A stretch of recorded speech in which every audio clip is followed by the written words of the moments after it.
자신의 사도직과 또한 사도권에 대해서 변호한 바울이 오늘 본문에서는 사도직을 수행하는 자세에 대해서 이야기하고 있습니다.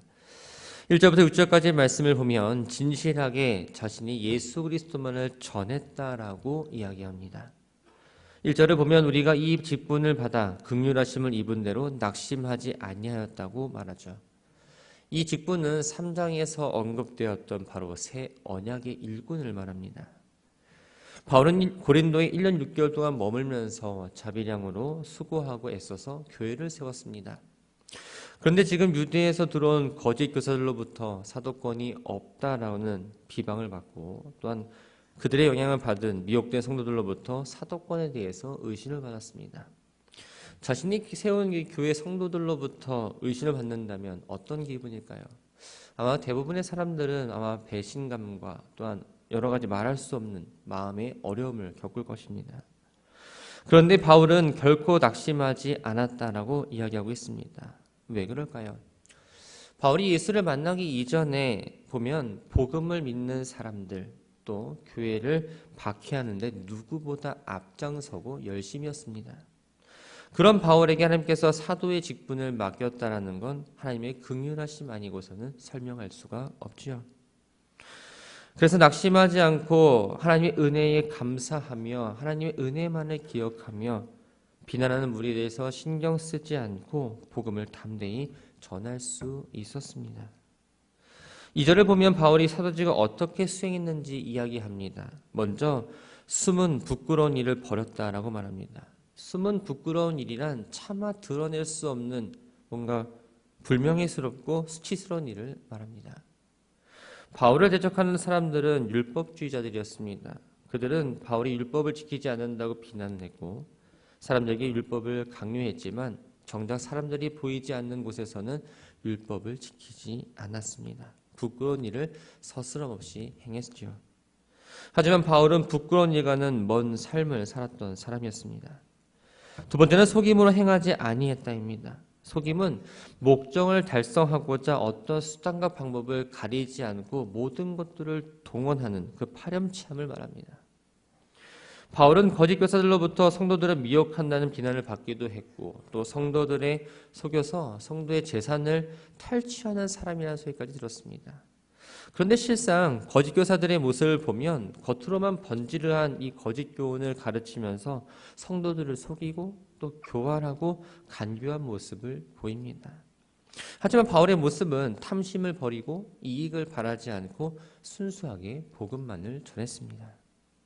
세 번째는 하나님 말씀을 혼잡하게 아니하였고 오직 진리를 나타냈다입니다. 혼잡하게 하다는 마치 약에다가 이물질을 섞어서 약의 본래의 질을 떨어뜨리는 것처럼 순수한 복음에 사람의 생각이나 혹은 전통을 섞어서 복음의 본질을 왜곡시킨 걸 말합니다. 고린도 교회의 거짓 교사들은 복음의 율법과 유대주의 전통을 혼합시켜서 복음 외에 또한 율법을 지키고 할례 받을 걸 강조하며 순수 하나님의 말씀을 변질시켰습니다. 하지만 바울은 오직 하나님께 받은 진리만을 숨김없이 아주 순수하게 전달합니다. 새 언약의 일꾼으로서 행한 자신의 모든 사역이 모든 사람이 가지고 있는 도덕적 능력이라 말하는 그 양심에 비추어 봐도 하나님 앞에서 인정받을 만한 또한 부끄럽지 않은 사역을 했다고 이야기하고 있습니다. 바울은 적대자들로부터 복음이 모호하고 자신들에게는 아무런 영향을 미치지 못하며 또한 소수의 영적인 능력을 가진 사람들에게만 알아들을 수 있는 말을 한다고 비난을 받았습니다. 이렇게 비난을 하는 사람들을 향해서 이렇게 이야기합니다. 만일 자신의 말을 알아듣지 못했다면 그들은 멸망의 길을 걷는 자들이다. 바울이 전하는 복음은 단순했습니다. 누구나 이해할 수 있을 정도로 아주 쉽게 복음을 전했고 공개적으로 복음을 전파합니다. 그럼에도 불구하고 복음을 받아들이지 않았다는 건 복음에 또한 복음을 전하는 사람 또한 복음을 전하는 방법에 문제가 있는 것이 아니라 복음을 듣는 그들의 마음이 가려졌기 때문에 전적으로 복음을 듣는 그들의 책임이라고 이야기하고 있습니다. 멸망의 길을 걷는 자들이 복음을 가리게 된 이유가 무엇일까요? 본문에서는 이 세상의 신이 그들의 마음의 눈을 혼미케 했기 때문이라고 말합니다. 이 세상의 신이란 바로 사단을 의미합니다. 혼미케 했다라는 이 표현은 바로 눈을 멀게 한다는 거죠. 사단이 사람들의 영적인 눈을 가리워서 영적인 어둠에 빠지게 하고 그러다 보니 복음의 진리를 깨닫지 못하게 하며 하나님의 형상이신 예수 그리스도께 나아가지 못한다라고 지금 이야기하고 있습니다. 5절을 보면 바울은 자신이 선포하는 복음의 내용은 자신의 재능 또한 자신의 지식과 같이 자신에 대한 이야기가 아니라 예수 그리스도께서 주님이시며 또한 예수님을 위해 자신의 성도들과 교회를 섬기는 종이라는 사실을 분명하게 선언하고 있습니다. 그러면서 바울이 그리스도 예수가 주 되심을, 즉 이 복음을 전파하는 이유를 말합니다. 6절을 보면 두 종류의 빛에 대해서 이야기하고 있습니다. 먼저 하나님께서 천지 창조 당시에 만드신 자연의 빛입니다. 하나님은 천지를 창조하시고 맨 먼저 빛을 창조하셨습니다. 그 빛으로 하나님이 창조하신 모든 사물들을 비췄고 모습들이 드러났습니다. 두 번째 빛은 예수 그리스도가 지닌 하나님의 모습을 알아볼 수 있는 바로 구원의 빛입니다. 이 빛은 성도를 창조하시는 빛이고 바울이 다메섹 도상에서 받은 빛을 말합니다.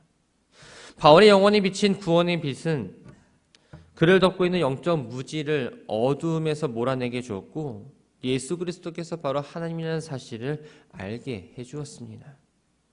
바울의 마음속에는 그리스도 안에 나타난 하나님의 영광을 아는 지식으로 가득 찼고 이것이 바울이 복음을 전할 수 있는 또한 사도로서 역할을 감당할 수 있게 하는 이유이면서 또 기꺼이 다른 사람의 종이 되려는 이유가 되었습니다. 7절부터 15절까지의 말씀은 고난 가운데서 오직 예수의 복음만을 전했음을 질그릇과 보배의 비유를 통해 이야기합니다. 7절을 보면 바울은 자신에 대해서 질그릇이라고 지금 비유하고 있습니다. 그리고 보배를 가졌다라고 말하죠. 질그릇은 깨어지기 쉬운 것으로 인간의 나약함과 또 한계성을 의미합니다. 바울이 자신을 질그릇에 비유한 건 자신의 어떤 육체에 대해서 업신여기거나 스스로를 멸시하기 위해서 비유한 것이 아닙니다. 깨지기 쉽고 보잘것없는 이 질그릇 같은 인간에게 보배와 같이 엄청난 가치인 이 복음이 갖게 됐다는 어떤 겸손의 의미인 거죠. 복음의 능력은 어디에 있을까요? 바울은 자신이 복음을 전한다고 하지만 그 일이 가능하게 한 모든 것들은 바로 하나님으로부터 이루어졌다고 고백하고 있습니다. 바울은 이 사실을 좀 더 구체적으로 이야기하고자 8절과 9절에서 자신이 겪은 시련, 고난을 이야기하고 또 그 가운데에 보여지는 하나님의 구원을 이야기합니다. 8절에 보면 사방으로 우겨쌈을 당하여도 쌓이지 아니하며 답답한 일을 당하여도 낙심하지 아니한다 말합니다. 우겨쌈을 당한다는 이 표현은 포도즙을 짜기 위해서 누르는 것처럼 예수 그리스도의 복음을 전하는 가운데에 피를 말리는 고통을 당하고 대적자들로부터 압박을 받는 걸 의미합니다.